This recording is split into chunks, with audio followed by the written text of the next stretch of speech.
एकादशी के दिन बन सके एक बेलपत्र, उस बेलपत्र के मध्य भाग में बीच वाली पत्ती पर लाल चंदन और दोनों पत्तियों पर पीला चंदन, नीचे वाली दोनों पत्तियों पर पीला चंदन, बीच वाली पत्ती पर लाल चंदन और दोनों पत्तियों पर पीला चंदन। और इसी बेलपत्र के साथ में जो लाल चंदन वाला जो पत्ती है उस पर एक श्वेत पुष्प, सफेद फूल रखकर आप अपनी कामना कर कर, जब आपको जल चढ़ाते चढ़ाते 3 महीना 4 महीना 5 महीना 6 महीना आपके हो जाए और बाबा देव अधिदेव महादेव को जल चढ़ाते चढ़ाते समय बीत जाए, तब बाबा से अपने दिल की बात कहने के लिए लाल चंदन, सफेद पुष्प, पीला चंदन दोनों पत्तियों पर अपने हाथ में लेकर कामना कर कर अशोक सुंदरी वाली जगह पर जब हम उसको समर्पित कर, अशोक सुंदरी वाली जगह पर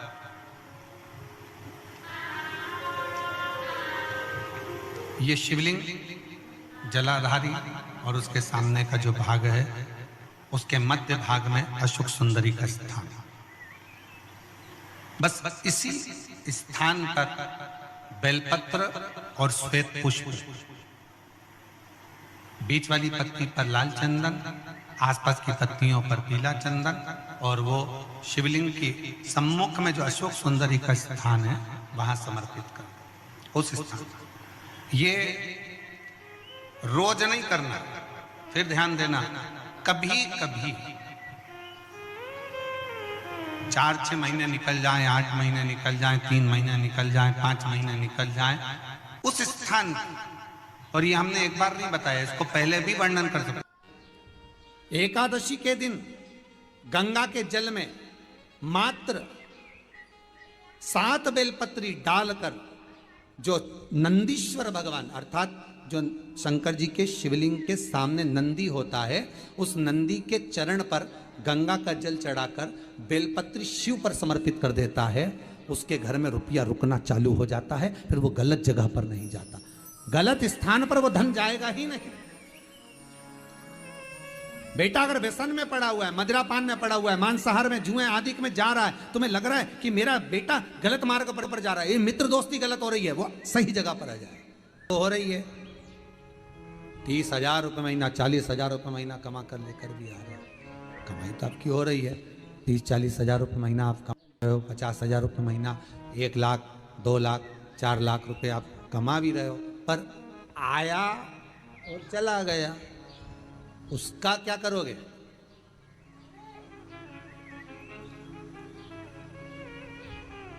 उसका करना क्या है?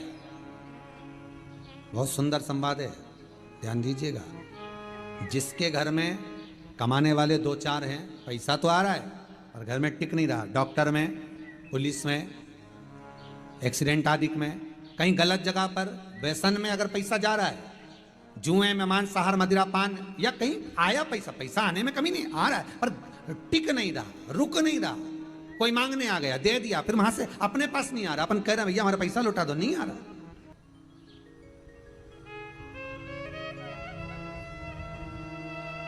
करना है एकादशी।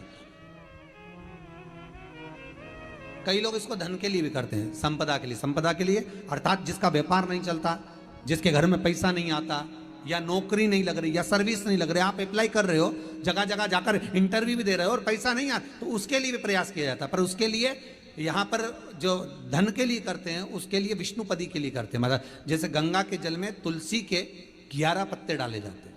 कितने पत्ते डालते हैं? 11 तुलसी के पत्ते डालते हैं, और उसको किसी भी नारायण के मंदिर में, राम कृष्ण शिव, शंकर नहीं, राम कृष्ण भगवान विष्णु, दत्त आदि जितने नारायण के मंदिर हैं, उस मंदिर में किसी भी पात्र में, एक छोटे से पात्र में उसको भरकर रखी आते हैं महाराज, उससे भी जॉब, सर्विस, नौकरी में सफलता प्राप्त हो जाती है। परंतु वो भी एकादशी को ही होता है।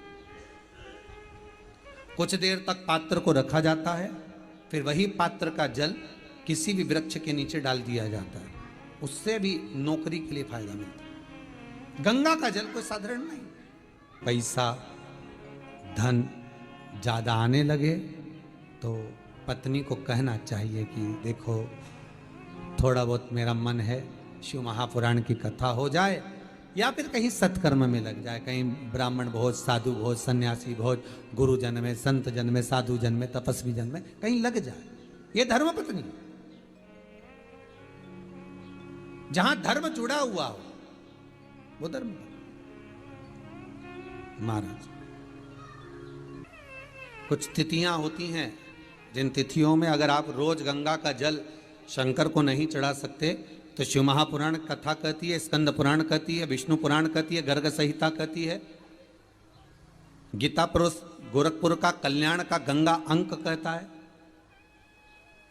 कि कुछ तिथियां भारत की भूमि पर ऐसी वर्णित है जिन तिथियों में भी गंगा का जल हम शिव को अगर एक बूंद भी समर्पित कर रहे हैं, गंगा का जल मात्र एक आधी चम्मच भी, आचमन जितना भी अगर हम शिव को समर्पित कर रहे हैं तो उसका सुख आनंदित है। जैसे पंचमी तिथि, नवमी तिथि, दशमी तिथि, एकादशी, प्रदोष, पूर्णिमा, अमावस्या, ये तिथियां हमारे यहाँ जो दी गई हैं, इन तिथियों में अगर हम गंगा का मात्र थोड़ा सा जल भी अगर जल के पात्र में डालकर गंगा जी का जल थोड़ा सा भी शिव के पास लेकर जा रहे हैं तो ये एक भाव अपने भीतर होना चाहिए कि आप केवल गंगा का जल साधारण शिव मंदिर में समर्पित नहीं कर रहे हो, आप गंगा का जल भले अपने घर से लेकर जा रहे हो और थोड़ा सा भी जल ले जाकर अगर शिव को समर्पित कर रहे हो तो तुम्हारे भीतर ये भाव होना चाहिए कि मैं गंगोत्री से जल भरकर सीधे रामेश्वर में ले जाकर गंगा के जल को समर्पित कर रही हूँ। श्रावण के महीने में या अन्य महीने में आप शिव को समर्पित कर रहे हैं, ये आपके भीतर एक भाव उत्पन्न होना चाहिए। एक बात आपको कही थी गुरु महिमा में कि घर से जब निकला करो ना तो भगवान देवाधिदेव महादेव का नाम लेकर श्री शिवाय नमस्तुभ्यम। घर से जब निकलो, कोई कार्य के लिए जा रहे हो तो आप श्री शिवाय नमस्तुभ्यम का स्मरण कर कर जाइए। आप किसी काम के लिए आगे बढ़ रहे हो, श्री शिवाय नमस्तुभ्यम का स्मरण कर कर जाइए। जिस समय आपके मुख से श्री शिवाय नमस्तुभ्यम का स्मरण हो जाए या शिवलिंग का स्पर्श हो जाए या शंकर का अनुमोदन कर कर ओम नमः शिवाय बोलकर या राम बोलकर, कृष्ण बोलकर, शिव बोलकर, आपके भीतर जो रमा हुआ है, आप राम को मानते हैं आप राम को माने, हम मना नहीं करेंगे। आप कृष्ण को माने तो कृष्ण को माने, हम मना नहीं करेंगे। आपका दिल जिससे लगे, आपका चित्त वृत्ति जिससे लगे, और उस पवित्र भूमि में ना जाने कितने साधक, कितने साधु, कितने तपस्वी, कितने संत, कितने महात्मा, कितने जोगी, कितने सन्यासी, कितने ब्राह्मण जन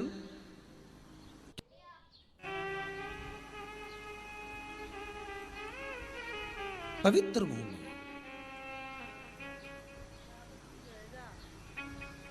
और उस पवित्र भूमि में ना जाने कितने साधक, कितने साधु, कितने तपस्वी, कितने संत, कितने महात्मा, कितने जोगी, कितने सन्यासी, कितने ब्राह्मण जन, कितने विद्वत जन इस भारत की भूमि पर भ्रमण करते रहते हैं, तप साधना करते रहते हैं, उपासना करते रहते हैं, मंत्र जाप स्मरण करते रहते हैं। और जब उनका मंत्र जाप का फल इस भूमि पर प्राप्त होता है तो यहाँ की जो रज है, यहाँ की जो धूल है, यहाँ की जो माटी है, वो सुख का अनुभव करा देती है, एक आनंद का अनुभव करा देती है। श्री भागीरथ बाबा गंगा जी को लेकर आए।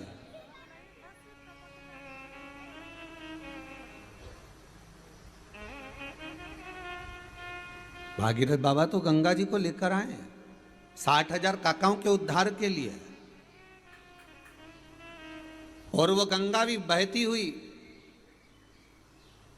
गौमुख से लेकर चलते चलते चलते चलते वो गंगा भी कलकत्ता तक जब पहुंची है, गंगा सागर तक जब पहुंची है, तो उसके घाट पर, उसके तट पर, गंगा महारानी के किनारे पर जितने जितने भक्त, जितने साधु, जितने सन्यासी, जितने साधक, जितने उपासक, जितने जीव रह रहे हैं, ये गंगा उनका कल्याण कर रही है। और जो उसकी शरणागति में जा रहा है, गंगा उसका उद्धार कर रही है। गंगा किसको संवारती है?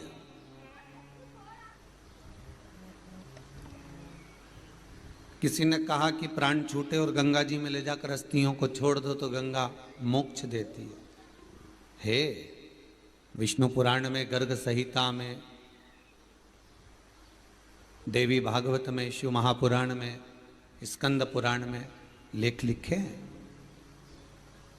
कि गंगा जी ने शंकर जी से वर मांगा था कि मेरे जल में जब तक जीव की अस्थियां पड़ी रहेंगी तब तक वो जीवात्मा वैकुंठ का भोग भोगेगी।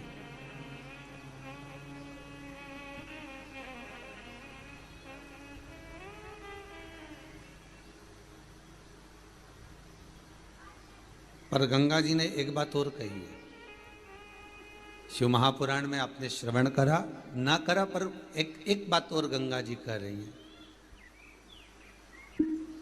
कि मैं तार दूंगी, मैं पापी से पापी जीव का उद्धार कर दूंगी, मना नहीं है। वैसे भी तो भारत की भूमि तो पावन पावन नदियां सारी की सारी जितनी भी हैं ये भारत की भूमि पर है,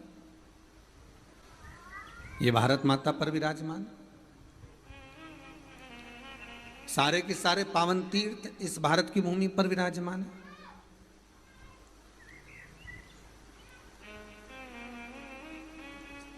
पुण्यमय नदियां, पुण्यमय तीर्थ, पुण्यमय तालाब, सरोवर जितने भी हैं ये सब इस भारत की भूमि पर हैं। गंगोत्री में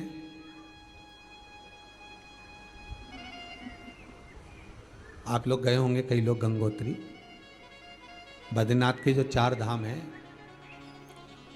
यमुनोत्री, गंगोत्री, केदार और बद्रीनाथ, पहले शिव पुराण में कहा 3 तरह से मरे हुए व्यक्ति की गति नहीं है, उसको मोक्ष नहीं है। पहला पानी में डूब कर मरा हुआ, दूसरा सर्प के डसे से मरा हुआ, तीसरा स्त्री के हाथ से, नारी के हाथ से मरा हुआ व्यक्ति, इसकी गति नहीं है, मोक्ष नहीं है इसकी। इनकी गति केवल एक है, वो है शिव महापुराण की कथा। अगर कोई पानी में डूबकर मर भी गया है, उसके परिवार का, उसके कुल का व्यक्ति अगर एक बार शंकर की कथा भले यहां आकर ना सुने, टीवी के सामने भी बैठकर सुन रहा है। एकादशी के दिन शंकर भगवान को चावल का दाना चढ़ाना चाहिए कि नहीं चाहिए? किसी ने पूछा कि चावल का दाना एकादशी पर भगवान शंकर को चढ़ा सकते, चावल का दाना शंकर जी को चढ़ाते क्यों है, पहले तो वो समझ लें।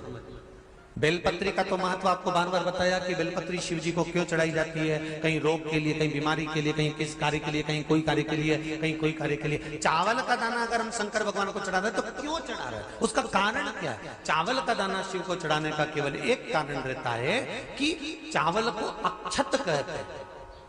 अक्षत का मतलब होता है अक्षय।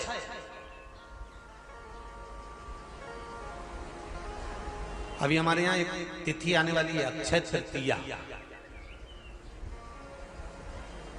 उसका मतलब क्या होता है? अक्षय, जिसका कभी क्षय ना हो। जब हम भगवान शंकर को चावल का दाना चढ़ाते हैं, जैसे बहुत ध्यान दीजिएगा महाराज, बहुत समझने वाली बात है, बहुत ध्यान से।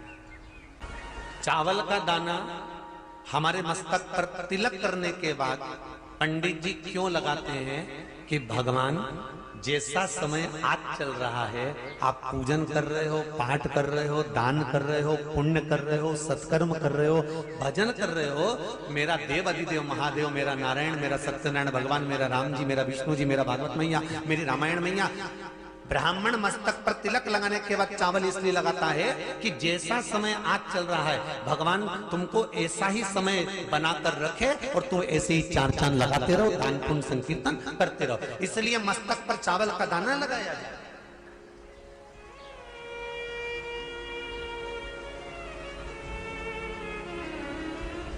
कोई मर जाता है,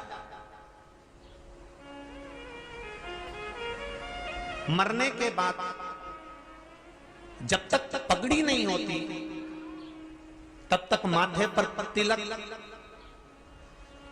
चावल का दाना लगाया जाता है। जम के बोलो जरा, नहीं लगाते। किसी पंडित जी से पूछो, ब्राह्मण देवता से पूछो, ब्राह्मण देवता ये कोई मर गया, और हमारा तो नियम है कि हम सिर पे तिलक लगाते हैं, चावल लगाते हैं, या पंडित जी से हम तिलक लगवाते हैं, मंदिर जाते हैं तो मंदिर में जाके तिलक लगवा के हम चावल का दाना लगवाते हैं, क्यों नहीं लगाते? उसका कारण क्या है? जब किसी के मरने के बाद 10 दिन तक, 12 दिन तक मस्तक पर तिलक क्यों नहीं लगाया जाता? 10-12 दिन तक माथे पर तिलक या चावल क्यों नहीं लगाया जाता? उसका कारण है कि ये जो समय आया है, तुम्हारे यहाँ जो गमी हुई है, तुम्हारे तुम्हारे यहाँ कोई मर गया है, तुम्हारे यहाँ किसी के प्राण छूट गए हैं, तो ब्राह्मण इसलिए तिलक नहीं लगाता आपको, इसलिए चावल का दाना नहीं लगाता कि ऐसा दिन भगवान अब ना लाए। इसको अमर ना करे, इसको अक्षय ना करे, इसको प्रबल ना करे।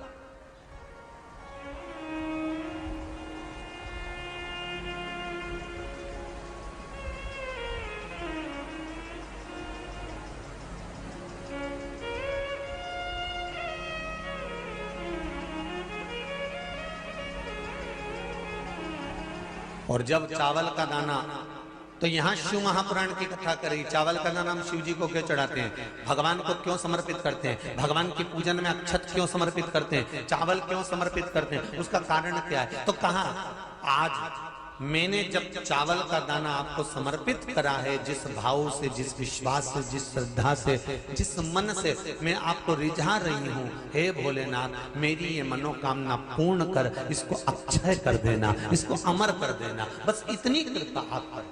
किसी ने पूछा एकादशी के दिन चावल चढ़ाए कि नहीं चढ़ाए, तो यहां तो सीधी सीधी बात है,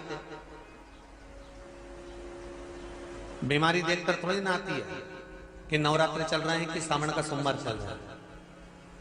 बीमारी तो बीमारी। तुम चावल मत खाओ। तिरुपति कौन कौन गया, हाथ उठाओ, ठीक है। जगन्नाथ जी कौन कौन गया, हाथ उठाओ, हाँ ठीक है। द्वारका जी कौन कौन गया, हाथ उठाओ, ठीक है। बद्रीनाथ कौन कौन गया, हाथ उठाओ, ठीक है। एकादशी के दिन कभी तुम बद्रीनाथ चले जाओ, एकादशी के दिन तुम द्वारका चले जाओ, एकादशी के दिन तुम तिरुपति चले जाओ, एकादशी के दिन तुम जगन्नाथ चले जाओ, एकादशी के दिन तुम्हारी मर्जी पड़े भगवान के किसी धाम में चले जाओ और भगवान को भोग लगाओ और उनकी थाली को झांक कर देखना, उसमें चावल जरूर मिलेगा। उसमें ऐसा नहीं है कि चावल नहीं मिलेगा। बद्री नारायण में भगवान को चावल का भोग लगा हुआ मिलेगा, द्वारका में चावल का भोग लगा हुआ मिलेगा, आपको जगन्नाथ में चावल का भोग लगा हुआ मिलेगा, तिरुपति में मिलेगा, द्वारकाधीश में मिलेगा, नाथू द्वारा में मिलेगा, सांवरिया सेठ में मिलेगा, काकरोली जी में मिलेगा। आप जहां जाओगे वहां पर एकादशी के दिन भगवान को चावल आएगा, क्योंकि भगवान के लिए परहेज नहीं है। जो काम में डूबा हुआ है, जो आसक्ति में डूबा हुआ है, जो लोभ में डूबा हुआ है, जो वासनाओं में डूबा हुआ है, जो तृष्णा में डूबा हुआ है, और जो माता के गर्भ से जन्म लिया, एकादशी के दिन चावल उसको नहीं खाना। अब हमारे यहां तो कहावत में कहते हैं, राम जी की जब स्तुति गाते हैं तो कहते हैं, भय प्रगट, आती है आप लोगों को, एक लाइन तो आती होगी, गाओ जरा। भय प्रगट दीन कौशल